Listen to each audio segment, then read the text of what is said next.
جس کامل انسان پر قرآن شریف نازل ہوا اس کی نظر محدود نہ تھی اور اس کی عام غمخواری اور ہمدردی میں کچھ قصور نہ تھا، بلکہ کیا با اعتبار زمان اور کیا با اعتبار مکان اس کے نفس کے اندر کامل ہمدردی موجود تھی۔ اس لیے قدرت کی تجلیات کا پورا اور کامل حصہ اس کو ملا اور وہ خاتم الانبیاء بنے، مگر ان معنوں سے نہیں کہ آئندہ اس سے کوئی روحانی فیض نہیں ملے گا، بلکہ ان معنوں سے کہ وہ صاحب خاتم ہے، بجز اس کی مہر کے کوئی فیض کسی کو نہیں پہنچ سکتا، اور اس کی امت کے لیے قیامت تک مکالمہ اور مخاطبہ الہیہ کا دروازہ کبھی بند نہ ہوگا، اور بجز اس کے کوئی نبی صاحب خاتم نہیں،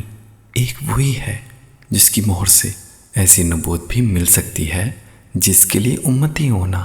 لازمی ہے، اور اس کی ہمت اور ہمدردی نے امت کو ناقص حالت پر چھوڑنا نہیں چاہا، اور ان پر وحی کا دروازہ جو حصول معرفت کی اصل جڑ ہے بند رہنا گوارا نہیں کیا۔ ہاں، اپنی ختم رسالت کا نشان قائم رکھنے کے لیے یہ چاہا کہ فیض وحی آپ کی پیروی کے وسیلہ سے ملے،